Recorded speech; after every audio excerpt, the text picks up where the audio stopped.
So Grisel and I are here today to talk about intercultural communication and second language learning.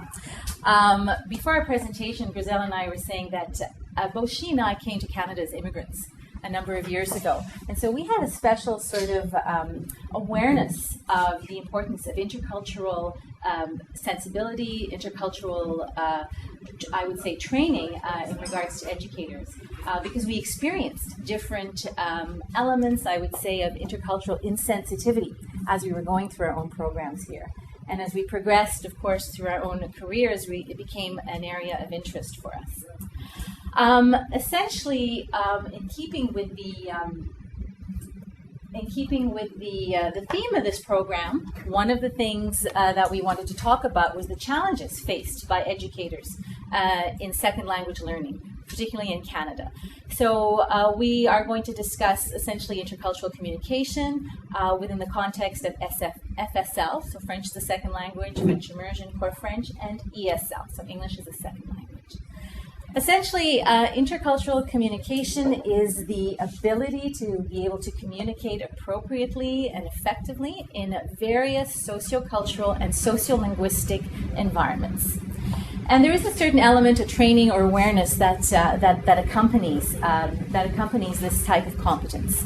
Over the course of the last couple of years, it has been referred to as the Fifth of Competence. So, for example, right after listening, speaking, reading, and writing. And it makes sense in light of our globalized world, the environment we live in, the massive, global demographic shifts that not only Canada but the world is knowing, that this should be an integral part of language learning how to deal with our second language learners, their own realities, and bringing Canadian realities into the classroom. But how do we do this? I mean, it's a very abstract. It's a very sensitive issue in some cases. When we look at second language learning, there are three variables that we should be taken into consideration: the identity, culture, and language. By identity, we refer to the learner's identity, because now researchers have indicated that when you learn a second language, it's much more than learning the grammar or the vocabulary or learning grammatical rules, learning to string the rules together or memorizing them by heart. When you learn a new language by virtue of the communicative approach, the more interactive approaches that have developed over the course of the last 20 to 25 years, you really do start to adopt new social and new cultural behaviors.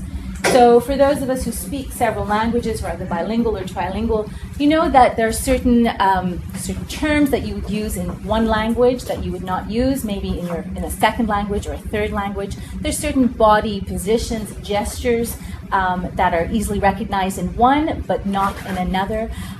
In terms of physical spacing, where you stand, for example, how you communicate. These are all part of a person's identity, and depending on how you assimilate these, if you adopt it, it does affect your language proficiency. Another element that comes into play, of course, is cultural knowledge, and dealing with culture in the classroom, as has been indicated over the course of numerous presentations that we've attended. Teaching culture is much more than just teaching about one festival or one special day in the school environment, which has been devoted, say for example, to the teaching of culture. It needs to be an ongoing process. The challenge is particularly in I would say French as a second language, because both Grisel and I teach in British Columbia, which is the furthest province away from the French majority in Quebec, is how do we integrate this culture that is an integral part of Canada into an English-speaking environment. So how does this come into play? And then on a third level, the language. Another important component in second language learning is contact with first language speakers as well. So getting the second language learners to be able to communicate, with first language speakers, and that in itself is very problematic in an area when you're teaching and learning in a minority situation. Are there any comments about anything that I've said or? examples of maybe intercultural insensitivity or issues that have come up in your own language classes? I know one of the things that that we had discussed or talked about in another presentation was the use of how to integrate, for example, popular language into French as a second language. So how to get students who are in the French immersion or even the core French program away from a more academic French. So how does one do that in a situation where there's really very little or no contact with L1 speakers? Essentially, if we look at French as a second language programs here in Canada, we see that the core French or the basic French programs have been around for a while, but in particular, the one program that stands out, of course, is the French Immersion program, which is recognized worldwide, has been researched for the last 40 years. And this program started, of course, in Quebec during La Révolution Tranquille, the Quiet Revolution. It came about sort of as in response, I suppose, to the revitalization, the validation of French language and culture and literature in Quebec. And so a group of Anglophone parents decided that they wanted their children to be bilingual, truly bilingual, and learn French in the same way that their Quebecois counterparts were learning. What 40 years of research have shown, though, is that because Canada is such a big, diverse country, is that there is no uniform French immersion program in Canada. So, for example, if we look at the amount of French language instruction out east in central Canada and western Canada, we'll see that some French immersion programs do offer 100% French language instruction up to grade 3 or 4, depending on when English is introduced. After that, it drops down to 80% French instruction. As students move up to the middle years, 7, 8, 9, depending on the availability of teachers and subject specialists, sometimes that amount of frequency of French language instruction can drop down to 50%. And by the time some of these French immersion students, and I know this is the case in particular in British Columbia, reach French immersion, there is high school in 10, 11, 12, sometimes there's only 10 to 20% of the language being taught at that level.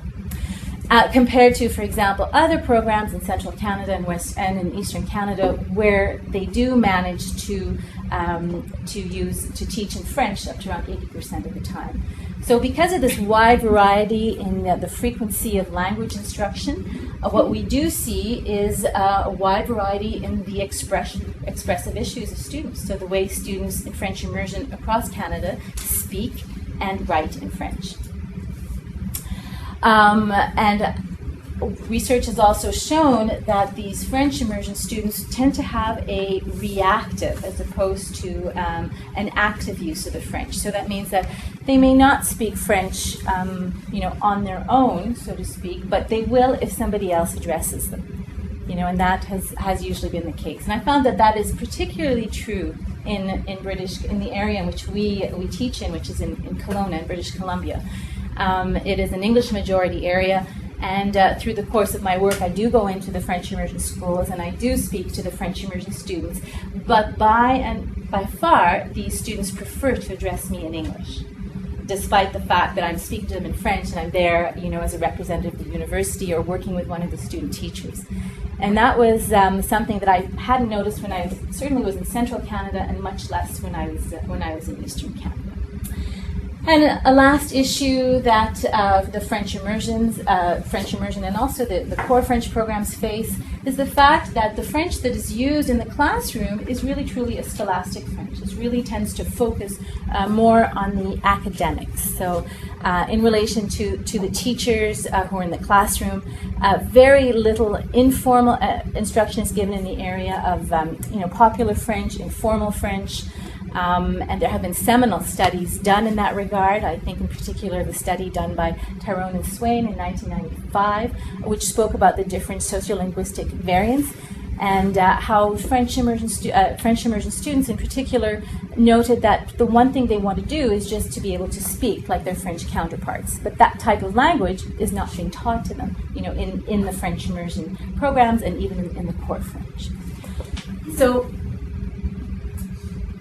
how, for example, can intercultural communication help with these issues, these expressive issues that our French immersion core French students are facing across Canada? Well, I think one of the things that we all realize, and I say that just basing myself on the different presentations I've seen, is the importance of integrating culture, and in particular intercultural communication into our classrooms.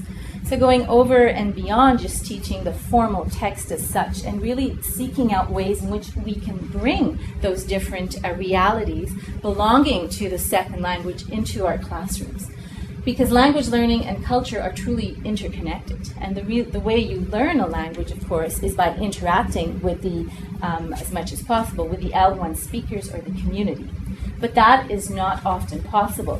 And in particular, if you look at British Columbia's example, being out west, very, very far away from the 7 million, francophones living at the other end of the country, this is almost, a bridge that is, just far too difficult and too big and too wide to gap. Another issue, another element that can be taken into consideration is learning about a community's values, orientations, and history. One of the things I did notice when I was working in Central Canada, in Winnipeg, at the Collège Universitaire de Saint-Boniface, which is a French language university, is that there were very well-founded, well-developed French language minority populations, Franco-Manitobans, within that area. And the French immersion program and the French immersion teachers there were able to really use those well-founded socio-political historical establishments, those different links that they had with individuals, and use that to truly teach culture on a day-to-day basis. So the French immersion students there weren't just learning a language in a vacuum, in an empty vacuum. They really met, artists and musicians and actors who came into their classrooms, participated in festivals, learned about the vernacular, the common parlance of the Franco-Manitoba. And I find that in British Columbia, there is, because that's where I am presently, that is the Franco-British Columbian communities are not as well entrenched and not as well politicized, I think, as they are in central, in the prairie provinces. So there isn't that community feeling. There isn't those those realities or those resource people who can come in and speak to our second language students about what it is to be a Franco-Columbian, for example, and in a province where there is a multitude of languages that are also competing, with French. So essentially, one of the issues that we're looking at on a more practical level is activities that promote intercultural communication and sensitivity. So the easiest way when dealing, with minority language communities is the use of interactive multimedia instruction.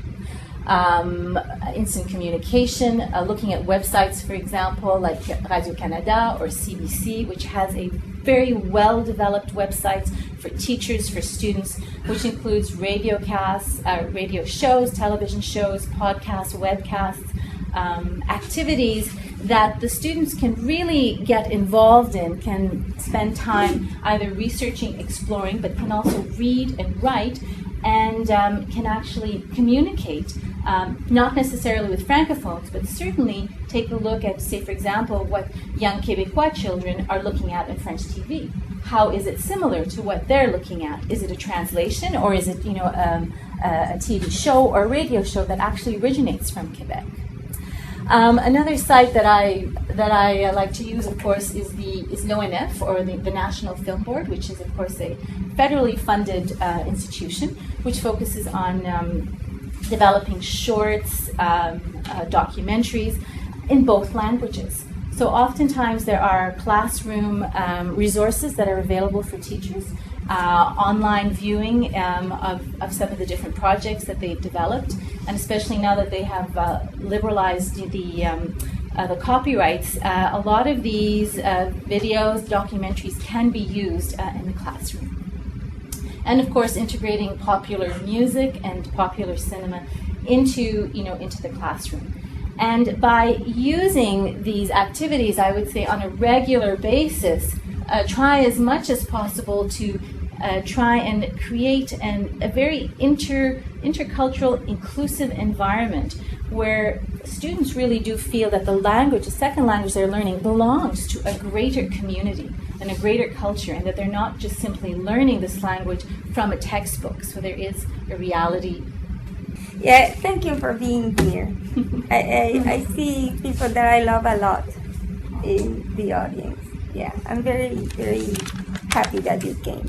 I came to Canada in 1989, and at that time, Canada was regarded as a melting pot. Now it has turned into a mosaic. But when I came in 1989, I was told this is a melting pot, and I think, well, it's maybe it was perspectives in different areas, possibly. And I went to BC, and maybe around here was a mosaic already. I don't know. I was told it was a melting pot, and when I have to go like this, right? Oh no, yeah.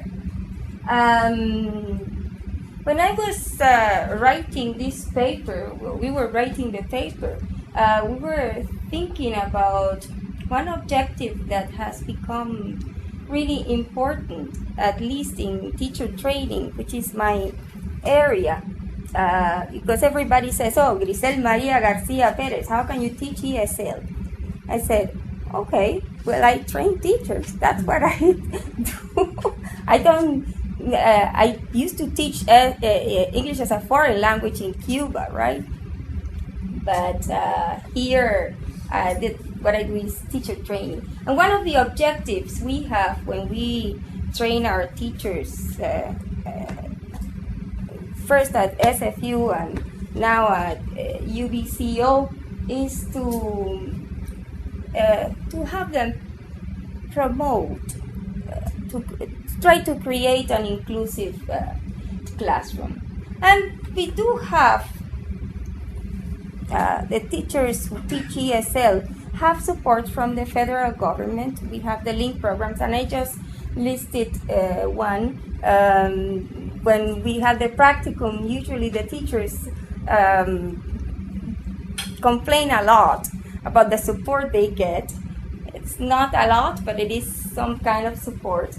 And there is some kind of guidance from the Canadian language benchmarks too. So there is guidance there, which helps a lot maintain like a balance in the different provinces and stuff.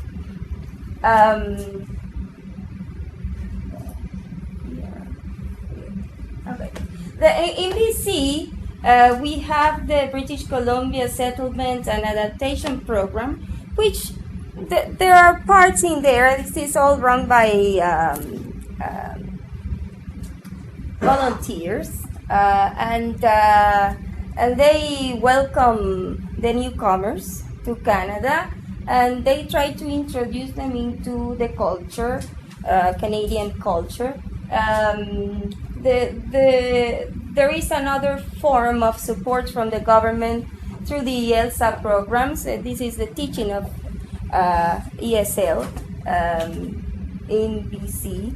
And the government has asked the teachers who teach in the secondary school and primary schools to have some kind of training in the teaching of ESL too.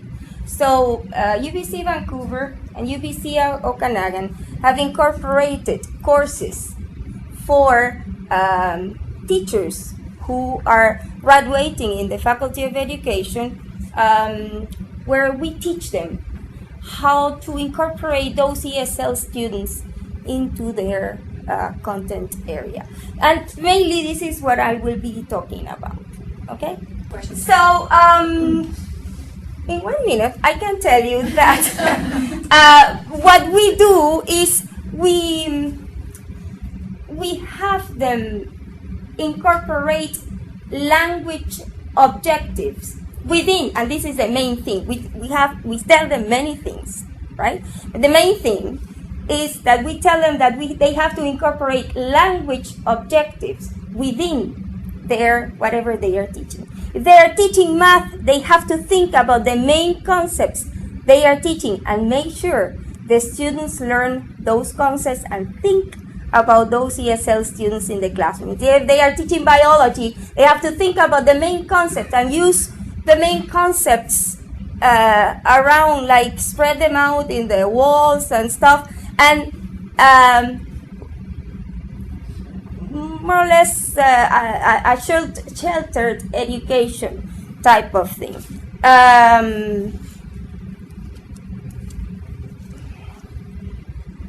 The articulation guide helps there are these meetings and for post-secondary students so that we know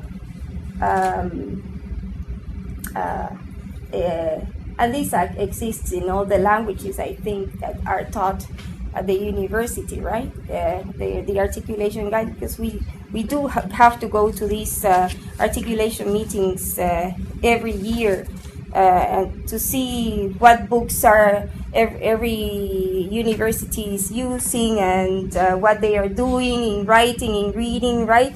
So, and it is pretty good that we have this network. And what I ask my students to do is, use a lot of activation of background knowledge in the classroom.